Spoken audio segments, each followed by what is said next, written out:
Hello friends, good morning. Welcome to another video. So in this video I will be going through the after I got a massive response from the solution architect examination. Let's now dive back, I would say, and understand my strategy to crack cloud practitioner examination. So I had initially given cloud practitioner examination, and following that I cracked solution architect. So the solution architect video is already there. The strategy to crack solution architect examination, it is already there on YouTube. You can check that out. And now let's focus on this. So yeah, AWS Cloud Practitioner is the fundamental, the most basic examination, and the stepping stone from where you can start your cloud journey in AWS, right? So Azure and Google also have similar certifications, but if you are using, or if in your present organization or somewhere you are using AWS, then this is the stepping stone, and this is the cloud practitioner examination. So let's move forward. Yeah, so this is the certification. So yeah, I did way back previous year, and yeah, so this is the certification. Now let's look at the exam overview and my journey. So see, this is the foundational level examination. So I am attaching the snips so that you have to not go through the entire documentation of cloud practitioner examination. So this is a foundational level examination, and the length is of 90 minutes, that is 1.5 hour to complete the examination. And yeah, cost is $100, and some amount of tax is also which get applied during while you make your payment. So it would be accounting to 8,500 or something, depending on the dollar or Indian INR price. And yeah, the format is the same, 65 questions, and there could be multiple choice, multiple response, both of them could be there. So there would be questions where you have where two answers are possible, so you need to choose somewhat like that also. And yeah, now I think AWS has only one test taking method if you want to take online, that is Pearson view. Earlier there were two, but now it is only one. And yeah, so this is the cost is $100.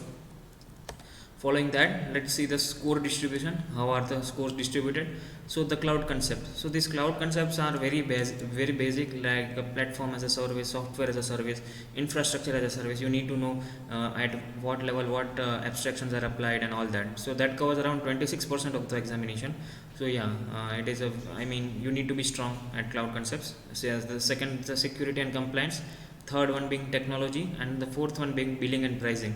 So yeah, all of see, these are the domains, but corresponding to each of the domain there would be lots of AWS services, and you need to be I mean, you need to know what this service means. Let's say S3. So S3 is a global object storage service, right? And it is infinitely scaling, somewhat upper stats, right? How much it is durable, or how much it is consistent, or something like that in the database thing. So this is the distribution, broad distribution, and each of the domain would have the corresponding AWS services or AWS offerings, which are solving the problem. Going forward, these are some of the important services which I identified after giving the examination. So yeah, initially the basic cloud computing concepts are very important. Okay, and AWS global infrastructure, what is a region, what is a edge location, what is a availability zone. You need to be gone through all of the some of theoretical concepts. Following that, EC2, yeah, EC2 is the very basic compute service, and without EC2 there is nothing. So yeah, EC2 types and pricing. So there are lots of types of EC2 instances: spot, dedicated. Yeah, while you study you will definitely get that. Following that, load balancers and auto scaling groups. Yeah, these are also very important. And S3, virtual private network and databases. Finally, billing and pricing services. See, billing and pricing has a 16% weightage in your examination, right? But in solution architect they have limited this, and they have included more of technology part. So for cloud practitioner, billing and pricing services are very important. Total cost of ownership calculator and all that, trusted advisor, CloudWatch, CloudTrail, and you will frequently see questions appearing on this only. And yeah, finally there are 5 or 6 principles of resilient building a resilient architecture, which you need to, I mean, remember while you develop while you become an AWS developer, till you become an AWS developer, not while, sorry. Yeah, following that, now let's look at some free and paid courses available, and some of the practice tests which are there on Udemy or something like that. So now let me show you. So initially the I would definitely recommend Stephen Marek's course, which is Ultimate AWS Certified Cloud Practitioner course. And yeah, see, you need to know basics of AWS console, means you need to log in and you need to create an IAM user or all of the sub stuff. So for that, this course is the best, and it is available for 449. I mean, for 5 hours. I means today is the sale, so I thought that let me make you aware about the same. So this is a cloud practitioner course, and yeah, I had also purchased, I mean, in my organization I have SSO sign in, so I got Udemy access. So if you have the that privilege, you can follow that, or else you can buy this course, which is available at 449. The next one being the, yeah, once you see, I recommend you to only go through one course. There is not much requirement in cloud practitioner to go through different courses. The main thing is the test series. Yeah, the more the questions you attempt or more the practice you do, the well you perform in your examination. So yeah, so the first one is the I would say Neil Davis's 500 practice examinations, and the second one being the cloud practitioner examinations by Stephen Marek again, and someone other educator also.